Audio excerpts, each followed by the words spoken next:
Before the magical adventure begins, leave a like and subscribe to follow our enchanted stories. Your support helps us create even more magical stories for you.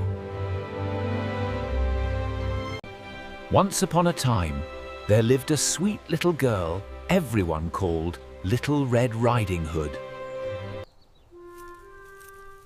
She lived with her mother in a pretty little cottage at the edge of the village. One day, her mother said to her, "Your poor grandmother is ill and weak." I have baked a cake and have a bottle of wine for her.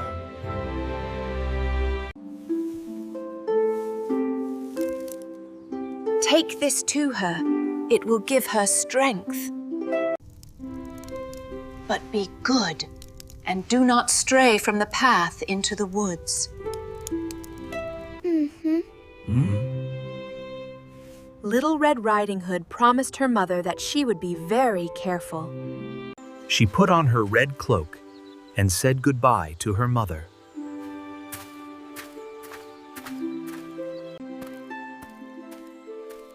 Grandmother's house was a good half-hour's walk away in the woods.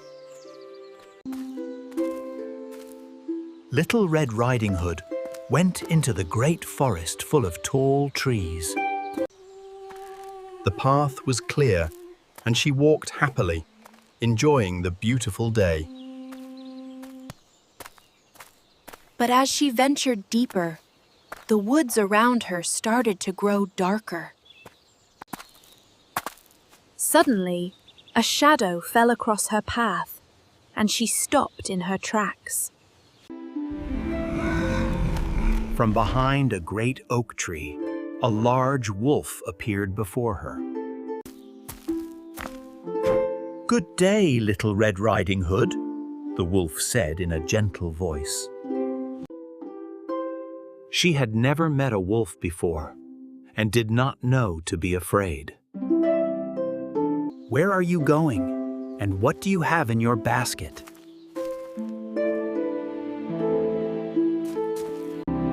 "To my grandmother's house," she replied, "to bring her cake and wine." Whoa.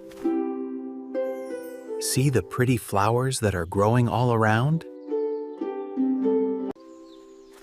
Little Red Riding Hood raised her eyes and saw the sunbeams dancing through the trees. She thought that a fresh bouquet would surely make her grandmother very happy. And so, she forgot her mother's words and ran off the path into the woods. She picked flower after flower, going deeper and deeper into the forest. Meanwhile, the wolf ran straight to the grandmother's house and knocked on the door. She did not notice the wolf was gone, nor that she had strayed far. The cunning wolf raced ahead and soon arrived at grandmother's little cottage. He tiptoed to the door and knocked gently with one of his big paws.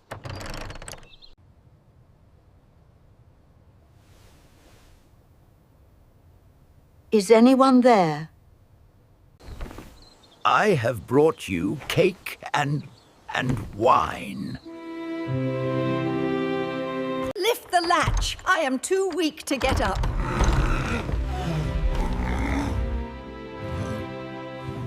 The wolf sprang to the bed, and in a moment, grandmother was gone.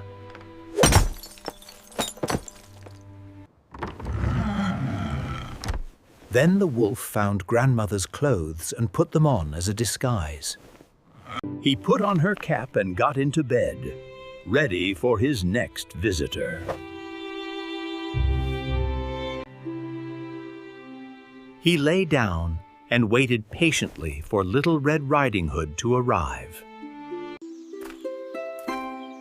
At last, Little Red Riding Hood arrived at her grandmother's cottage.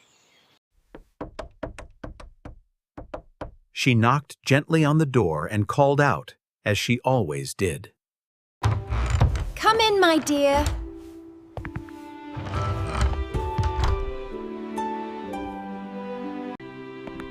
She walked inside, finding the cottage strangely dark and quiet. She placed the cake and flowers on the table beside the bed.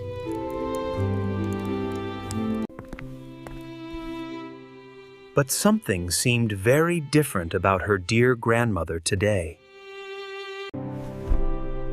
Oh, grandmother, she said, what very big ears you have.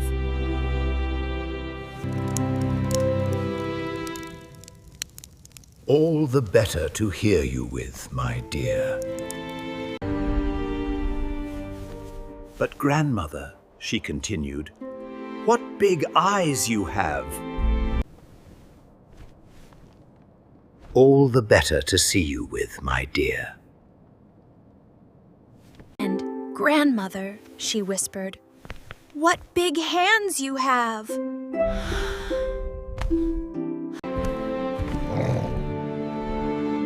All the better to hug you with, my dear. But grandmother, what a big smile you have.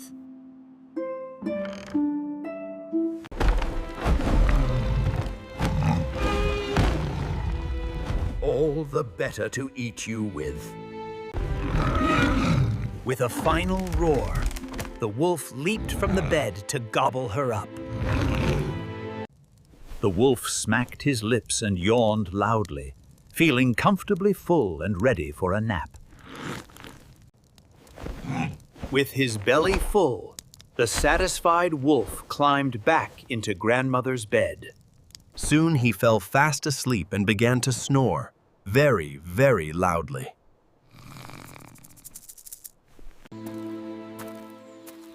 A huntsman passing by heard the strange snoring and grew suspicious. He peeked through the window and saw the wolf lying in the bed. "I've found you, old sinner," he thought, and crept silently into the house. He found a pair of scissors and approached the sleeping beast. He took his large scissors and carefully cut open the sleeping wolf's belly.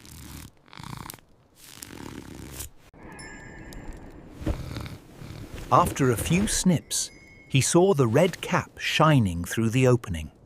Out popped Little Red Riding Hood, and then her dear old grandmother.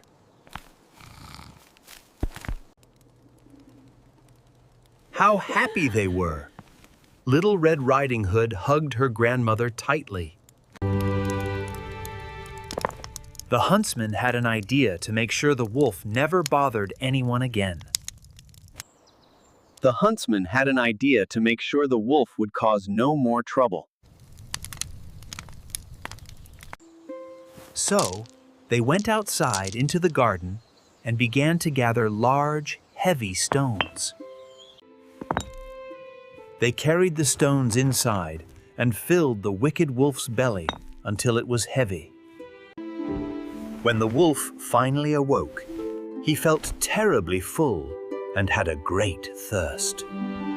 He staggered to the well to drink, but the stones made him lose his balance. And so, the three of them were safe and very happy, sharing the cake and wine. Little Red Riding Hood promised she would always stay on the safe path. Little Red Riding Hood promised herself she would always listen to her mother and never again stray from the path when she was told not to.